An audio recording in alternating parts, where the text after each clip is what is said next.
एक ऐतिहासिक नगरी है और उस ऐतिहासिक नगरी में आगरा एक ऐतिहासिक नगरी है और इस ऐतिहासिक नगरी में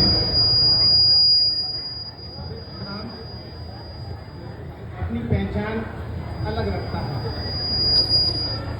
अभी जैसा स्वामी जी ने बताया, मेरे पिता जिनका स्वर्गवास पिछले माह 8 तारीख को हुआ, इस भूमि से पिछले 30 वर्ष से सम्मिलित थे। आज इस पवित्र आश्रम का जो विहंगम रूप हम लोगों के सामने है, उसका जो स्वरूप 30 वर्ष पहले था, तो जो स्वरूप आज है, उसमें बहुत जमीन आसमान का अंतर है। यहाँ मंच पर आसीन सभी संत महात्माओं को, सभी पवित्र आत्माओं को मैं चरण स्पर्श करता हूँ एवं उपस्थित सभी भक्तों का अभिनंदन करता हूँ। इस तपोभूमि की जो प्रबलता है, जो धार्मिकता है, उसके कुछ परिणाम, उसके कुछ अंश मुझे भी मालूम है। जब इस आश्रम को कोई चार दीवारी नहीं थी, ये मंदिर नहीं था, सिर्फ एक सामने वाला हिस्सा था, तमाम तरीके की कुरीतियाँ इसके इर्द गिर्द रहती थीं, लेकिन बाबा साहब की कृपा से उन सभी चीज़ों पर विजय प्राप्त करते हुए इस महान मंदिर का जो स्वरूप आज आप सब लोगों के सामने है, वो उन्हीं के प्रताप से है। मैं एक चिकित्सक होने के नाते एक वृत्तांत आपको जरूर सुनाऊंगा, जो इस तपोभूमि के तप के बारे में बताता है। कुछ वर्ष पहले की बात है, यहाँ 7-8 सेवादार थे और एक व्यक्ति यहाँ आश्रम में आता है आश्रय मांगने। तो उन सेवादारों ने उसको आश्रय दिया, उसको खाना खिलाया, उसको चारपाई दी, लेकिन उस व्यक्ति के मन में जो पाप था इस आश्रम से कुछ ले जाने का, उसने क्या किया, उसने उन सेवादारों के खाने में कुछ ऐसा विषाक्त पदार्थ मिलाया कि जिसको खाने के बाद सभी अचेत हो गए। सारे के सारे सेवादार अचेत थे। यहाँ से किसी व्यक्ति ने बाबा ब्रह्मलीन साहब को फोन किया कि बाबा साहब, आपके आश्रम में सभी लोग बेहोश पड़े हैं, सबकी नाड़ी गति कम है। तो बाबा साहब ने मुझको फोन किया, बोले देवेंद्र ऐसे ऐसे आश्रम में ये कुछ घटना घटित है, आप जरा जाके देखिएगा। मैं आया, मैंने देखा सब अर्ध चेतना में थे, नाड़ी की गति भी थोड़ी कम थी 1-2 लोगों की। तो मैंने सिर्फ उन लोगों को जगाने का कार्य किया, उनको नींबू शिकंजी पिलाने का कार्य अपने सामने कराया और चंद घंटों में वो सभी सेवादार इतने पूर्ण रूप में स्वस्थ थे कि जैसे उन्होंने किसी विषाक्त पदार्थ का सेवन ही नहीं किया।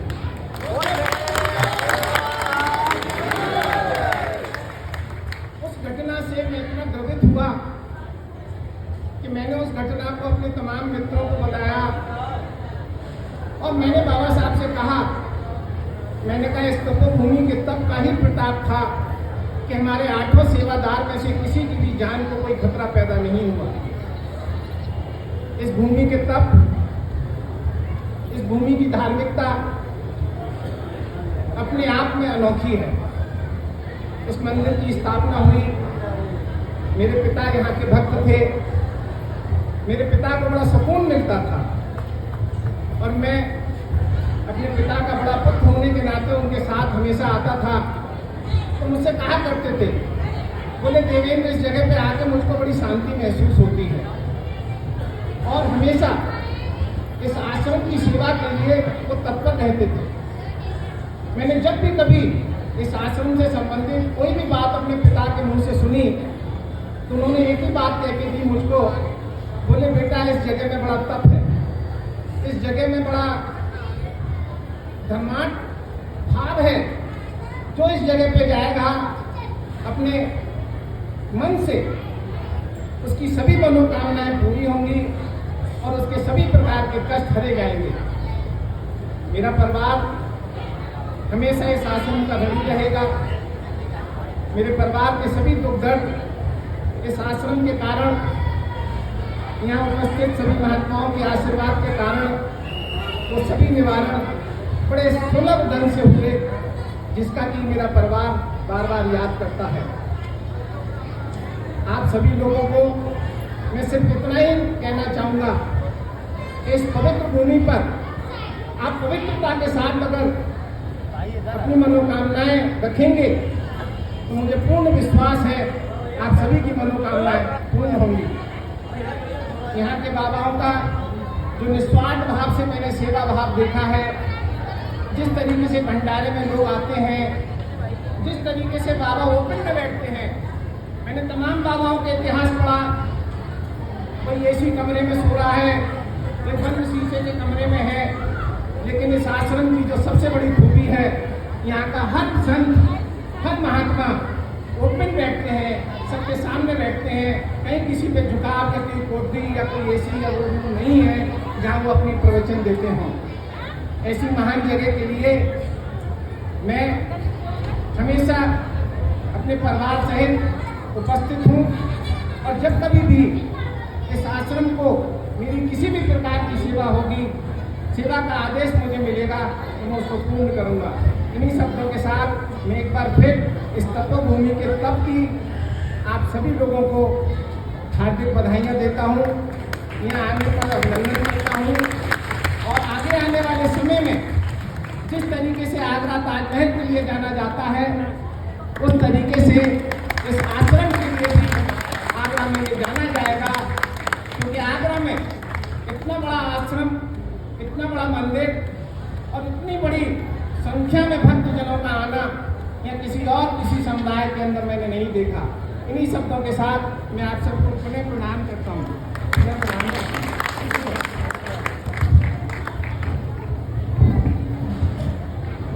बहुत बहुत धन्यवाद डॉक्टर साहब। बोलिए सतगुरुदेव भगवान की।